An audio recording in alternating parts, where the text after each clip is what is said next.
ময়দানে তারা তাদের প্রতিশ্রুতি এবং তাদের কথার লড়াই চলছে। বিভিন্নভাবে আমরা নানা ধরনের বিতর্কের দেখতে পাচ্ছি। যেমন নির্বাচন কমিশন পক্ষ থেকে নির্বাচনে যে পরিবেশ রচনা করবার জন্য যে সিদ্ধান্তগুলো তারা নিয়েছেন, সেখান থেকে কখনো তারা এগোচ্ছেন, কখনো তারা পিছোচ্ছেন। ইতিমধ্যে আমরা জেনেছি যে সাংবাদিক পর্যবেক্ষকদের মোবাইল ফোন নিয়ে ভোট কেন্দ্রে যেতে যে বাধা দেওয়ার কথা তারা বলেছিলেন, সেটা তারা রাখছেন না। এক্ষেত্রে আর কোনো বাধা নেই। তবে দলগুলো তাদের নির্বাচনের যে শেষ মুহূর্তে যে বক্তব্য, বিবৃতি, জাতির উদ্দেশ্যে ভাষণ, তাই সেই সব ক্ষেত্রে তারা তাদের অবস্থানগুলো পরিষ্কার করার চেষ্টা করছেন। কিন্তু সব মিলিয়ে এই নির্বাচনটি কেমন হবে, কোন দল জনগণের মন জয় করতে সমর্থ হবে এবং তাদের যে বক্তব্য, তাদের যে প্রতিশ্রুতি, তাদের যে অবস্থান, তাদের যে আগামীর বাংলাদেশ রচনার যে বাস্তব যে বক্তব্য, বিবৃতি, সেগুলো নিয়ে আসলে নানা ধরনের আলোচনা চলছে চারপাশে। আমরা আলাপ করবার জন্য স্টুডিওতে দুজন অতিথিকে আমন্ত্রণ জানিয়েছি। আলাপ করব জনাব গোলাম মাওলা রনির সঙ্গে, সাবেক সংসদ সদস্য, স্বাগত আপনাকে। রয়েছেন জনাব মির্জা মোস্তফা ফিরোজ, সিনিয়র জার্নালিস্ট, স্বাগত আপনাকে। যদি সুযোগ থাকে আমরা সেক্রেটারি জেনারেল বাংলাদেশ জামায়াতে ইসলামী মিয়া গোলাম পরওয়ার, তাকে যুক্ত করব এই আলোচনায়। তিনি হয়তো আমাদের সঙ্গে যুক্ত হবেন যদি সুযোগ থাকে। আমরা আলোচনায় যেতে চাই। আজকে সন্ধ্যায় জাতির উদ্দেশ্যে ভাষণ দিয়েছেন বাংলাদেশ জাতীয়তাবাদী দলের চেয়ারম্যান জনাব তারেক রহমান এবং জামায়াতে ইসলামীর আমির জনাব ডক্টর শফিকুর রহমান। জনাব গোলাম মাওলা রনি, আপনি তাদের বক্তব্য শুনেছেন হয়তো, অথবা শোনেননি, কিন্তু এর মধ্যে তাদের মাঠের যে বক্তব্য, বিবৃতি, যাদের জনগণের সঙ্গে তাদের যে ইন্টারাকশন, সেগুলো আপনি জেনেছেন। নানা ধরনের বিষয় আসছে নির্বাচনের খুব কাছাকাছি। আমরা এই সময়ে তারা প্রতিশ্রুতি দিচ্ছেন আগামীর সুন্দর একটা বাংলাদেশ রচনার ক্ষেত্রে, কিন্তু কিছু কিছু বিষয় আছে এখনও তাদের মধ্যে এক ধরনের দোষারোপ কিংবা পুরনো রাজনৈতিক যে বিতর্ক, সেগুলো কিন্তু এখনও রয়ে গেছে। ৭১ আছে, চাঁদাবাজি, দখল, তারপরে তাদের ধর্ম নিয়ে যে রাজনীতি, সেই বিষয়গুলো নিয়ে দুই পক্ষের মধ্যে কিন্তু একটা লড়াই কিন্তু এখন একটা চরম পর্যায়ে। কারণ ভোটের মাঠ, স্বাভাবিকভাবেই এটা নিয়ে অস্বাভাবিক কোনো চিত্র নেই। সব মিলিয়ে আপনি এই পর্যন্ত কি দেখছেন? মানে সামনের যে ভোটের দিন আসছে, সেই সময়টাকে কেন্দ্র করে আপনার চোখে কি গুরুত্বপূর্ণ বিষয়গুলো চোখে ভাসছে? প্রথমত আমি জনাব তারেক রহমান সাহেব আসার পর থেকে তার সকল বক্তব্যগুলো শুনেছি বা শুনি। এই কারণ হলো যে বিএনপির 35% যারা সাপোর্টার, তারা তো মনে করেন বা স্বপ্ন দেখেন যে তিনি হবেন প্রধানমন্ত্রী। তারপর রাষ্ট্রের যে সকল কর্তা ব্যক্তি রয়েছে তাকে আজ পর্যন্ত যে প্রোটোকল দেওয়া হচ্ছে, ওভাবেই তাকে দেওয়া হচ্ছে। তার ছেলে মেয়ে, তার স্ত্রী, পুরো রাষ্ট্র তাদের দায়িত্ব নিয়েছে এবং সম্মান প্রদর্শন করছে।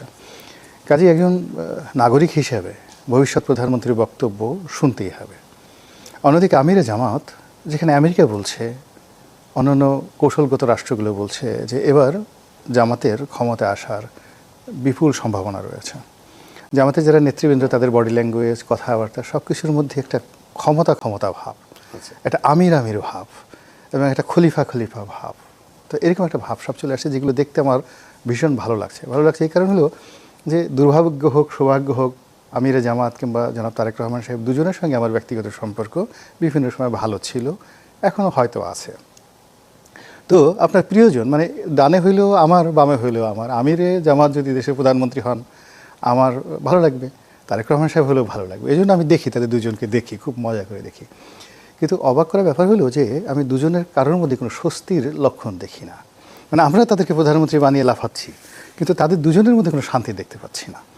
তাদের শরীরের সঙ্গে তাদের মুখের কথা, ঠোঁটের সঙ্গে চোখের সম্মিলন, চোখের সঙ্গে এর যে চোয়াল, এই চোয়ালের যে সম্মিলন, একটা আছে না সৃষ্টি সুখের উল্লাসে।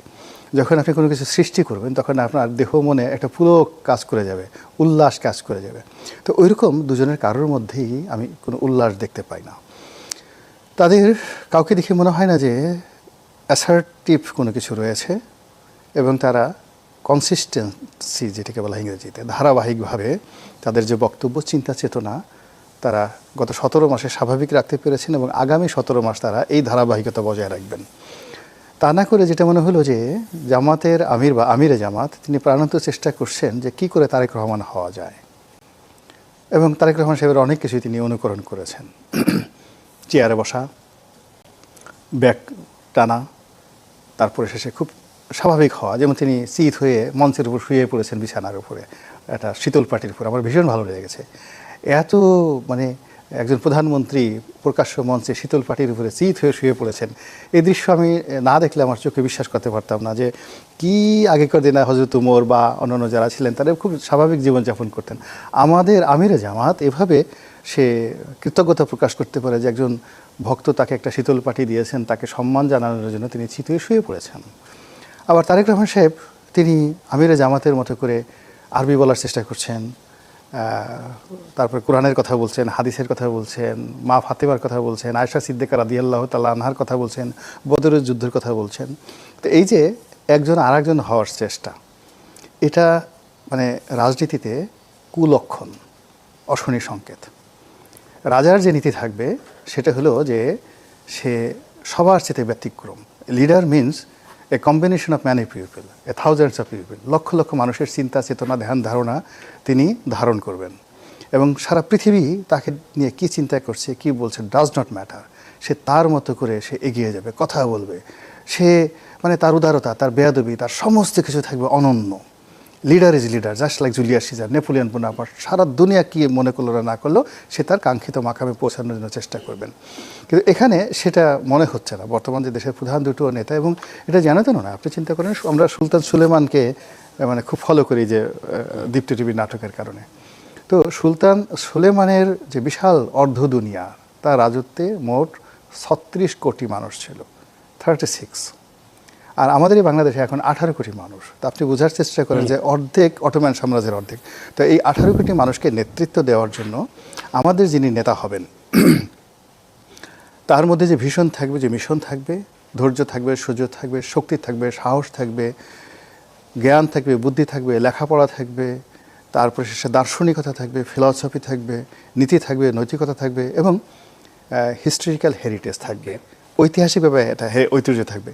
দুর্ভাগ্যজনক হলো যে দেশের প্রধান দুইজন নেতার এমন একটা ইতিহাস আপনি বর্ণনা করতে পারবেন না, না শিক্ষা, না দীক্ষা, না পরিবার, না লিগেসি, না ড্রেস কোড, মানে অনুকরণ করবো আমি নেতাকে। ওকে, তো যার জন্য কেমন যেন মনে হচ্ছে সবাই নাচছে কিন্তু আমিও নাচছি, কিন্তু আনন্দ নেই। ওকে, জনাব মুস্তাফিজুর পরিষ্কার কিন্তু বলেছেন যে আসলে যদি আমি মানে হয়তো ইংরেজি শব্দটা যদি প্রয়োগ করি, যে কনভিকশনের অভাব আছে। মানে দুই নেতাই প্রাণান্ত চেষ্টা করছেন জনগণের আস্থা অর্জন করবার জন্য, তাদের মন জয় করবার জন্য মাঠে ময়দানে নিরন্তর ছুটে বেড়াচ্ছেন, কথা বলছেন, কিন্তু জনাব গোলাম আল্লাহ রনির দৃষ্টিতে কোথাও যেন একটা খামতি লক্ষ্য করা যায়। একজন আরেকজনকে অনুকরণ করবার চেষ্টা করছেন, নিজেকে ছাড়িয়ে যাওয়ার যে যে প্রয়াস, সেই জায়গার মধ্যে যেন তারা উতরাতে পারছেন না। ধন্যবাদ। না, রনি ভাই তো সুন্দর মন্ত্রমুগ্ধের মতন আমি শুনছিলাম আর কি, চমৎকার বলেন। আমার কিছুটা একটু দ্বিমত আছে। দ্বিমত আছে এই অর্থে, তারেক রহমান কিন্তু অনুকরণ করেনি, বরং তারেক রহমানকে সবাই এখন অনুকরণ করছে। এটা আমি খুব মানে দায়িত্ব নিয়ে বলছি। বাংলাদেশের ইতিহাসে উনি যে স্টাইলে বক্তব্য দিচ্ছেন, যে ভাষা ব্যবহার করছেন, যেভাবে হাঁটতে হাঁটতে কথা বলছেন, আমরা তো অনেকদিন মিডিয়াতে কাজ করি, বসে বসে কথা বলি। আমি নিজে আগে এক সময় যখন রিপোর্টার ছিলাম তখন একটু হেঁটে পিডিসি দিতে যে বারবার ধাক্কা খাইতাম, আমি পারতাম না, একবারে পারতাম না, একবার দুইবার টেক নিতে হতো।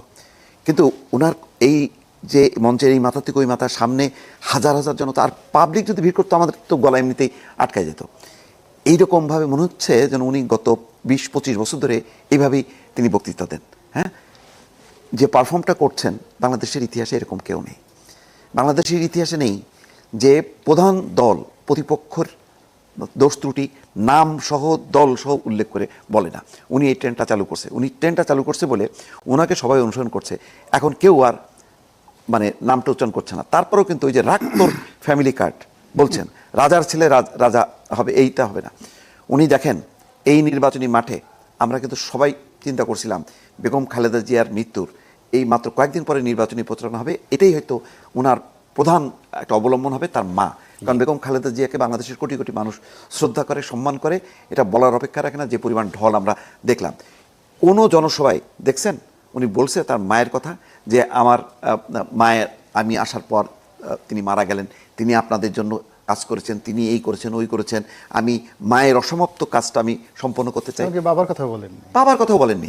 উনি ওনার স্টাইলে যেভাবে এগোচ্ছেন, পাশ্চাত্যে আমরা কিছু কিছু ক্ষেত্রে এটা পশ্চিমা রাষ্ট্রনেতা নির্বাচনী প্রচার অভিযানে দেখি, সেইটা ইন্ট্রোডিউস করা এবং কত বড় ঝুঁকি, যেখানে বাংলাদেশের মানুষ অভ্যস্ত না, তার দল অভ্যস্ত না, সেখানে তিনি সেই ট্রেনটা চালু করে সফল হয়েছে। এবং আজকে শেষ প্রান্তে এসে এখন পর্যন্ত শফিকুর রহমানও তারেক রহমানের নামটা শুধু উল্লেখ করেনি, কিন্তু আকার ইঙ্গিত দিয়ে বলছেন, দলের নাম উল্লেখ করেননি, এবং তারেক রহমান তো বলেনি না।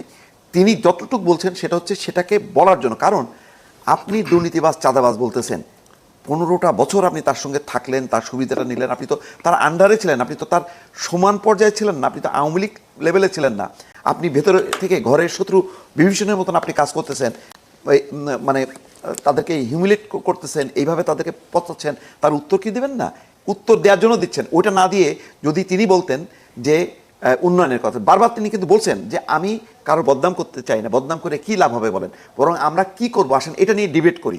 সেই ডিবেটের মধ্যে জোর করে টানার চেষ্টা করছেন, কিন্তু তারপরে দেখা যাচ্ছে যে একজন নেতা, শফিকুর রহমান বলি, জামাতি বলি, উনি সোশ্যাল সিকিউরিটি কার্ডের কথা বললেন, নিজের নির্বাচন ইশতেহার যখন বললেন, কিন্তু সেটা ভুলে যে তার একদিন পরে তিনি বললেন যে কিসের ফ্যামিলি কার্ড, ভালোবাসার কার্ড চাই।